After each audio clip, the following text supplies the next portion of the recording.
Cup Daily, Round of 16 Recap, USWNT's exit, Japan rise. The 2023 Women's World Cup is in full swing, and these daily files give you the latest reporting from around the tournament as well as betting lines. What to watch for information and best reads. Check in with ESPN throughout the tournament as we bring you the latest from Australia and New Zealand. The lead, a knockout blow. The 2023 Women's World Cup is now down to 8 teams with the quarterfinals approaching, and some heavyweights are already on the plane home, including the United States, Canada, Brazil and Germany.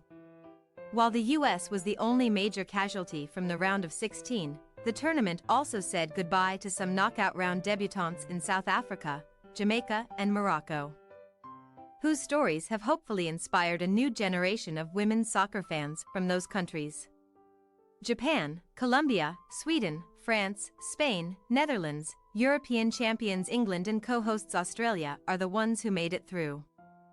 But before we completely turn the page, our correspondents on the ground give us their impressions from the round of 16.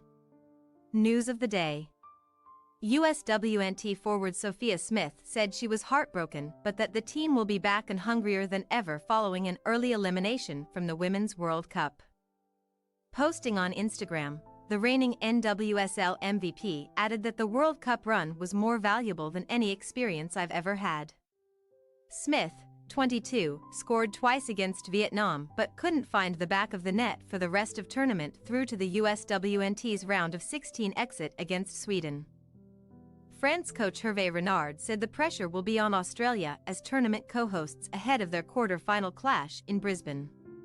Renard, who took over for Les Blues this summer, said, "The host country, we know that can be a good or bad thing. This is what the French team went through in 2019, when they lost to the USWNT on home soil in the quarterfinals." Global Players Union FIFPro has confirmed it is assisting Nigeria's women's national team with its pursuit of bonus payments, camp allowances, and expenses dating back to 2021. In a statement released after the Super Falcons were eliminated by England, FIFPro said the team were frustrated with needing to pursue the Nigerian Football Federation over the matter before and during the tournament. Round of 16 review, biggest moment, best player, new prediction. The quarterfinals are set. We have 8 teams left in 4 big-time matchups coming up after 2 days rest. Friday, August 11th. Spain vs Netherlands, Sky Stadium, Wellington, 1 p.m. local, 9 p.m. Eastern Time, Thursday, 2 a.m. British Summer Time. Japan vs Sweden, Eden Park, Auckland, 7:30 p.m. local, 3:30 a.m. ET, 8:30 a.m. British Summer Time. Saturday, August 12th. Australia vs France, Lang Park, Brisbane, 5 p.m. local, 3 a.m. Eastern Time, 8 a.m. British Summer Time. England vs Colombia, Stadium Australia, Sydney, 8:30 p.m. local, 6:30 a.m. Eastern Time, 11:30 a.m. British Summer Time. What was your biggest takeaway from the round of 16? Progress for smaller teams. The story of the group stage was the nations that unexpectedly progressed through to the knockouts. The evolution of that story was their showings in the round of 16. For teams like Morocco, Jamaica, and South Africa, getting out of the group was the first box ticked. Continued and improved investment is next to ensure their round of 16 debuts weren't a flash in the pan. A greater variety of nations making it deep in the tournament is ultimately better for football. Marissa Lordanik. Surprise sides add spice. The US was a millimeter away from another round of sudden death penalty kicks. But given Sweden's form, that game wasn't going to be wide open. We know things get cagey in the knockouts, and there are several storylines at play, such as Spain looking for redemption after their loss to Japan, Australia moving through the gears at the tournament, and England still struggling for goals from open play. The occasion got to Morocco as it has countless other teams over the years, and Jamaica to a lesser extent. Overall, my takeaway is the progress South Africa and Nigeria have made in the last few years to just be so close to the quarterfinals, save for a little more luck/better finishing. These are teams that have stepped up and shown they can do it on the world stage, not just within continental tournaments, and we can only hope they keep moving forward. Sophie Lawson. USWNT's early exit. Well, given that I came here to cover the USWNT and I booked myself through to the final, it's got to be the USWNT's early exit. To be fair, I didn't think the USWNT would reach the final. In fact, I'd been quietly predicting a quarter-final exit, but its form and final placement were even worse than I could have imagined. Quite the fall from grace for the reigning champs. Caitlin Murray. I'm biased on this, but for me, the biggest talking point was the USWNT's exit. Sure, the team hadn't looked good during the tournament, but to see it play so much better and then have the game in its hands during the shootout, only to squander the opportunity, was shocking. Jeff Carlisle. Australia's passion. I just love the incredible passion and enthusiasm that Australia is showing for the Matildas. Since their win against Canada and even more so after the victory over Denmark, it feels like the whole country has gone Matildas wild. The TV ratings are proving it, while they are getting all the media attention and love from fans all around the country. Julian Lawrence. Just how loud the Colombian fans are. The 1-0 quarter-final win over Jamaica was the first time this tournament Colombia had come to Melbourne, and it was remarkable how all-encompassing the noise they created was. It wasn't the loudest I've ever heard the Stadium Melbourne Victory's 2015 A-League Grand Final win over Sydney FC still holds that honor, but it ran it very, very close. And given that an extra 50,000 people fit into Stadium Australia compared to Melbourne Rectangular Stadium, Colombia absolutely could have a 12th player on their side against England. They were revving up the fans toward the end of the Jamaica game and feed off the noise. Joey Lynch.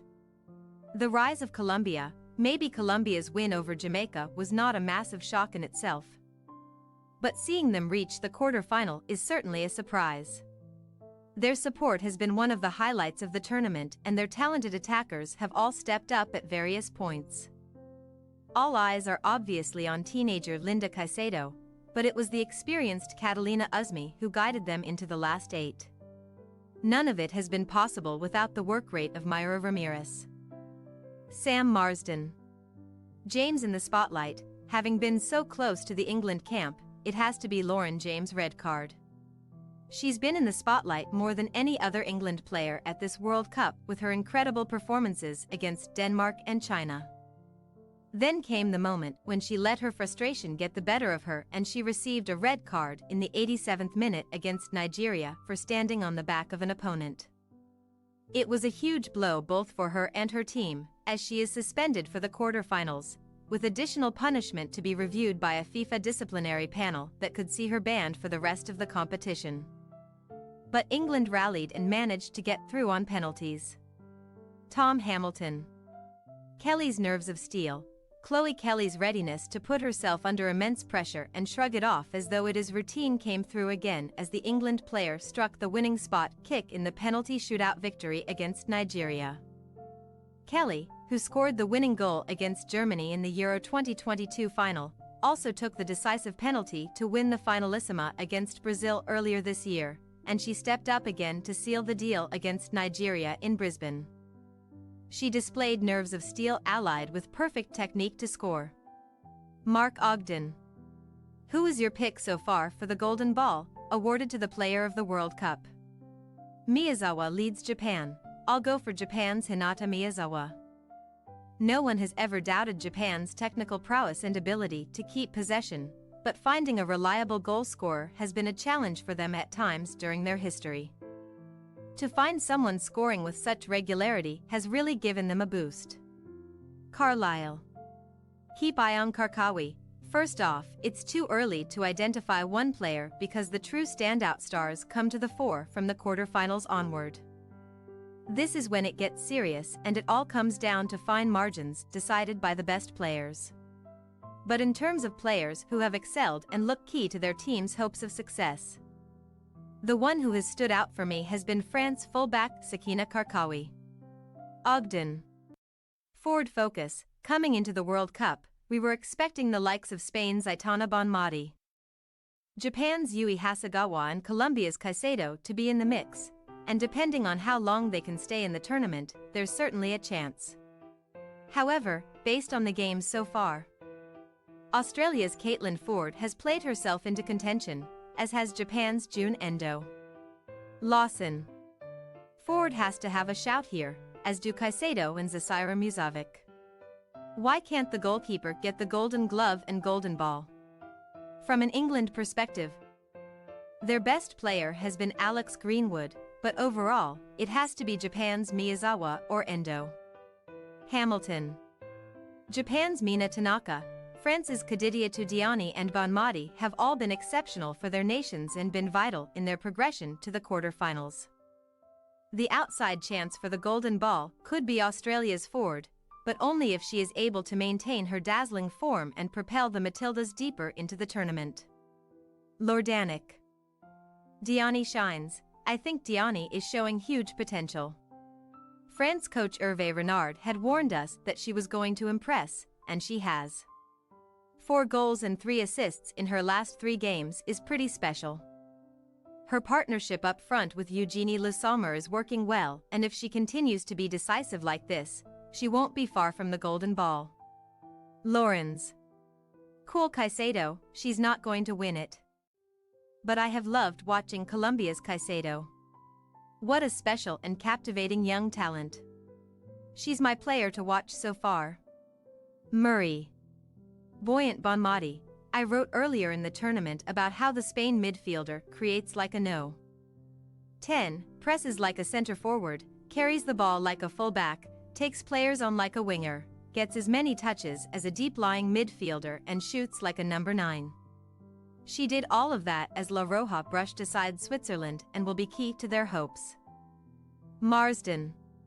Wait and see. Golden Ball awards are just as much about the narrative as they are about the actual football, and that makes predicting this year's award difficult, as I feel we're still waiting for the defining story to emerge. Yes, there've been tales of underdogs rising and the big nations falling, but now that they're all out of the way for the most part, there's a chance to establish things. If Colombia continue their run, for example, Caicedo comes into the frame. If it's England, whoever is seen to fill the hole left by James. If Australia somehow pull it off, Foord will likely be impossible to deny. But I'd like to think Katrina Gori's thankless role stands a chance of being recognized. Lynch. Based on who is left, you may revise your predictions. Who's winning this thing? And why? Australia or Japan? I'm trying to remember whom I predicted in the first place. EDS, note, Japan run with it, Sophie. There was talk of Germany, but it feels like I've been calling a Japan-Australia final for some time. Which might just be enough of a jinx to ruin 2 summers, but let's stick with an AFC showdown in the final and a win for the region. As for the why, again, just what I've been feeling for a while about Australia picking up momentum and how if they can get to the semis, they'd only be 90 minutes from a home final in Sydney. As for Japan, the football has been the best we've seen at this World Cup. They've not lost an ounce of consistency but have shown new depths and are picking up neutral fans left and right. Lawson. Australia, it's all about momentum in a tournament, and the Matildas have now slipped into top gear. They also have incredible home support, and that will be huge for them in the quarter-final against France in Brisbane. They have also gotten this far with Sam Kerr barely playing due to injury, so her return to action is another reason to go with the Aussies. Ogden. Spain, I am sticking with Spain, as I think Bonmati Company are a special team with talent and depth. They have bounced back well from their blip against Japan in the group stage and will be stronger for it. Lorenz. Japan, I picked Japan after the group stage and I'm sticking by it. They are so in sync that's something you can't force or fake. The Japan team well and truly clicks. It's both a joy to watch and devastating for other teams to try to play against. Murray. Japan too, I think I threw a blanket over most contenders in the group stage wrap-up, and I quite like the view from this fence I'm sitting on. But at a push, it's Japan's World Cup with Australia pushing them closest. That home support is key, and all with Kerr back in the mix. Hamilton. Japan 3. Given what we saw in the round of 16, I'm trimming my previous prediction of either Japan or England and just going with the former. Yes, at some point it might all go off the rails, probably from an in-swinging corner onto the head of Amanda Eilestedt or something, but they've played the best football of anyone so far in this tournament. And that deserves to be recognized. France were my pre-tournament prediction, and I still feel like they can challenge, as can their quarter-final opponents, Australia. My concern with the latter is that, while they can transition any opponent to death, I'm not sure how they beat the best teams if they're denied that. Lynch. Japan 4. I am walking back my Sweden prediction and turning my attention to their quarter-final opponents. Japan. Nadeshiko are the most convincing, well-rounded team we have seen so far at this World Cup. Lordanik. Japan v. I picked Sweden in the previous round, but now I wonder if they've used up all of their karma by needing the width of a credit card to see if they would win or prolong the shootout tension versus the USWNT. I'll switch and say Japan, who have looked fantastic so far. Carlisle. Japan 6. I'm wobbling on England but not on Japan. I'll stick with them, but it's such an open field that I wouldn't rule out Spain, Australia or France either. That feels harsh on the rest, but I have to get off the fence somewhere. Marsden, thanks for your watching. Don't forget to click the subscribed button and hit the bell icon for more.